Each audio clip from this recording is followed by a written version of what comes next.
Colour grading के पिछले lectures में हमने कुछ कलर्स को समझा, कुछ हमने ह्यू, सैचुरेशन, कलर की इंटेंसिटी या फिर shadows, mids, highlights, brightness, contrast को समझा। हमने कुछ स्कोप्स को भी स्टडी किया और हमने देखा किस तरीके से स्कोप्स काम करते हैं और किस तरह आपको अपना एक शॉट दूसरे शॉट से मैच करने के लिए स्कोप्स हेल्पफुल होते हैं।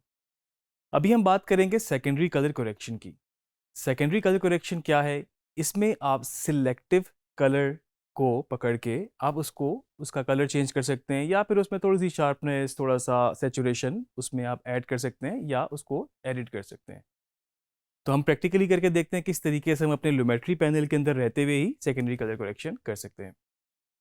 तो इस वक्त मैं प्रीमियर प्रो सॉफ्टवेयर में आ चुका हूँ और इस वक्त मेरे पास जो वर्क स्पेस है वो कलर ग्रेडिंग की खुली हुई है। यहाँ से मेरे पास कलर सिलेक्ट है और आप राइट पे देख सकते हैं आपके पास लुमेट्री का पैनल भी आ रहा है।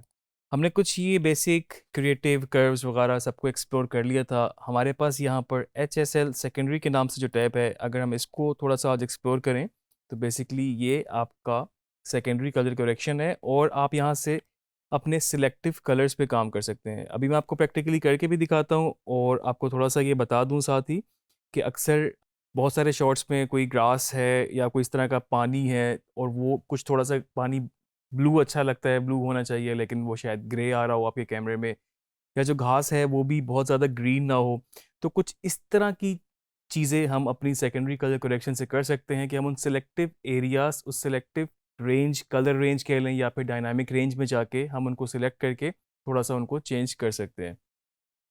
तो सबसे पहले हमारा जो प्रोसीजर होगा वो सिलेक्शन का होगा। आप देख सकते हैं इस वक्त मैंने इस तरह का ही क्लिप लिया जिसमें आपको जिस तरह अगर हम बात कर रहे थे कि हम इसको मज़ीद थोड़ा सा ग्रीन और इसमें हम इसको थोड़ा सा इन्हेंस कर देंगे। आप कह लें ऑलरेडी ग्रीन तो है ही हमारे पास।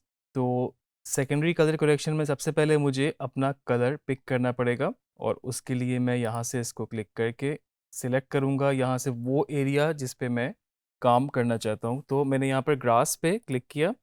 इस वक्त मेरे पास एक कलर रेंज सिलेक्ट हो चुकी है और ऑब्वियसली आप देख सकते हैं जिस तरह इसके बहुत सारे साथ में वेरिएशन है, सिर्फ एक स्पेसिफिक कलर नहीं है। तो मैं चाहूँ तो और इसमें कलर ऐड कर सकता हूँ। जो अपनी सिलेक्शन है उसको देखने के लिए अगर मैं यहाँ से इस बॉक्स को चेक करूँ जो कि इस वक्त कलर मेरे पास शो कर रहा है, ये इस वक्त ये एरिया, और इसका बेस्ट तरीका ये हो सकता है कि यहाँ से मैं वाइट और ब्लैक कर लूँ। तो इस वक्त जो वाइट वाला एरिया है वो मेरे पास, वो रेंज मेरे पास सिलेक्ट हो चुकी है। फर्दर मैं अगर चाहता हूँ कि इसमें और भी कलर ऐड करूँ, फिलहाल मैं इसको अनचेक करता हूँ और इस कलर पिकर के साथ मेरे पास जो एक और है जिसमें प्लस का साइन ऐड है, तो मैं इसमें थोड़ी सी और डिफरेंट रेंज, मैं चाहूँ तो थोड़ा रैंडमली भी कर लूँ क्योंकि डिफरेंट शेड्स हैं, डिफरेंट उसके कॉन्ट्रास्ट में आपको नज़र आ रहा है ग्रीन। और जैसे जैसे इसको मैं सिलेक्ट करता रहूँ तो आप देख सकते हैं कि थोड़ा सा आपके पास ये वाइट और स्ट्रांग हो गया है। तो इसका मतलब ये है कि वो कलर रेंज और बेहतर तरीके से सिलेक्ट हो गई है। इसके नीचे मेरे पास कुछ ऑप्शन है और सबसे पहले मैं इसको अपने कलर व्हील को देखता हूँ। बिल्कुल उसी तरह से इसकी प्लेसिंग है जिस तरह से हम पहले कलर व्हील देखते आए हैं। अगर अब इसको मैं यहाँ से छोटा सा ये सेंटर में से यहाँ से मूव करना शुरू करूँगा टुवर्ड्स एनी कलर, तो वो उस कलर की तरफ ये टिंट करता जाएगा। मिसाल के तौर पे मैं इसको ज़रा ऑपोजिट करता हूँ ताकि आपको एक मेजर डिफरेंस नज़र आए। तो आप देख सकते हैं कि जो कलर रेंज मैंने इस वक्त सिलेक्ट की थी, सिर्फ वही कलर इस वक्त चेंज हो रहे हैं। और मैंने इस वक्त ये जो इसको मेजेंटा की तरफ बिल्कुल कॉम्प्लीमेंट्री कलर था ग्रीन के ऑपोजिट, मैंने इसलिए इस वक्त करके दिखाया ताकि आपको एक मेजर डिफरेंस नज़र आ जाए। अगर मैं इसको मज़ीद ग्रीन की तरफ करूँगा तो ये और अच्छा स्ट्रॉन्ग ग्रीन होता जाएगा, जो कि हमारा मेन मकसद भी था, हमने ग्रास को मज़ीद हाईलाइट करना था। डिफरेंस देखने के लिए हम यहाँ से इसको ऑन और ऑफ कर सकते हैं।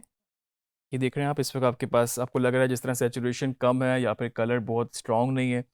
और जो अभी तक हमने सेकेंडरी कलर करेक्शन की है उसको मैं ऑन करता हूँ तो आपके पास ये जो ग्रास है काफ़ी ज़्यादा बेहतर लिट हो चुकी है। इवन अभी तो हमने सिर्फ कलर की जो रेंज है उसको हमने सिर्फ छेड़ा है हमारे पास नीचे, और जिस तरह वाइट बैलेंस में होता है हमारे पास, आप देख सकते हैं कि इसको भी ब्लू की तरफ वार्म या कूल मैं इसको कर सकता हूँ। और थोड़ा सा टिंट और ग्रीन करूँगा तो आपको और ग्रीन होता जाएगा। बस आपने इसमें थोड़ा-सा ख़्याल ये भी रखना है कि ये बहुत ज़्यादा ओवरडू नहीं करना इसको आपने, क्योंकि वो बिल्कुल फ़ेक भी नहीं लगना चाहिए। आपका जितना स्टाइलाइज़ ज़रूर हो लेकिन रियलिस्टिक भी होना चाहिए।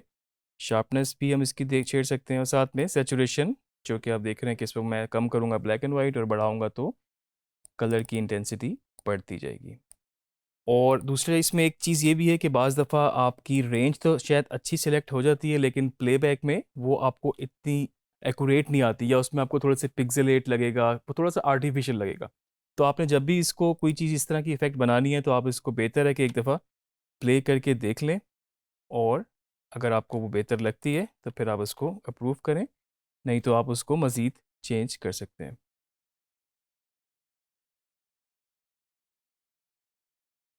एक दफ़ा हम इसको ऑफ़ करके भी देखते हैं यहाँ से। ये हमारे पास ग्रास का कलर पहले था, और जब हमने इस पे सेकेंडरी ऐड की तो इस पे ग्रास का कलर इस तरह से हो चुका है।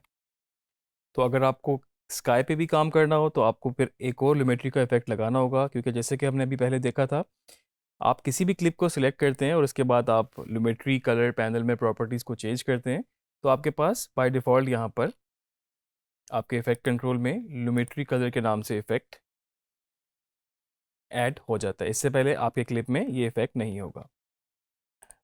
तो हमने लिमिट्री यहाँ पे टाइप किया, और अगर हम टाइप नहीं करते तो हम वैसे भी वीडियो इफेक्ट्स में जाके कलर करेक्शन में जाके लिमिट्री अप्लाई कर सकते थे।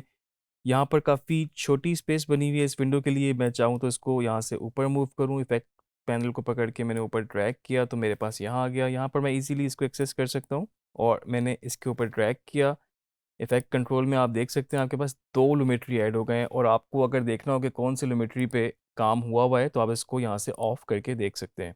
तो ये दूसरा जो लिमिट्री है इसको यहाँ से मैंने सिलेक्ट किया, और यहाँ से मैं एक सेकंड रेंज सिलेक्ट करूँगा जो कि मेरे पास है स्काई।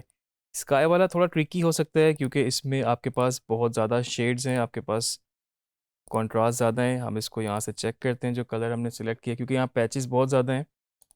वाइट करके हम देखते हैं, इसमें हमारे पास ये एरिया सिलेक्टेड हैं, और हम इसको कलर्स इसमें मज़ीद ऐड कर लेते हैं। एक दफ़ा हम यहाँ इसको देखते हैं तो ये एरिया हमारे पास इस वक्त सिलेक्टेड है, और हम इसके बाद फिर नीचे अपने कलर्स की तरफ इसको थोड़ा टेंट करते हैं। आप देख रहे हैं कि जो सिलेक्टिव एरियाज़ हैं वो ब्लू की तरफ काफ़ी हद तक जा चुके हैं, और मज़ीद ब्लू करने के लिए हम टेम्परेचर से भी इसको कर सकते हैं। अगेन उसको बहुत ओवर नहीं करेंगे, क्योंकि आप देख सकते हैं इस वक्त इसमें वाइट भी है, इसमें थोड़े से मिड्स भी ऐड हैं, तो बहुत ज़्यादा इसको हम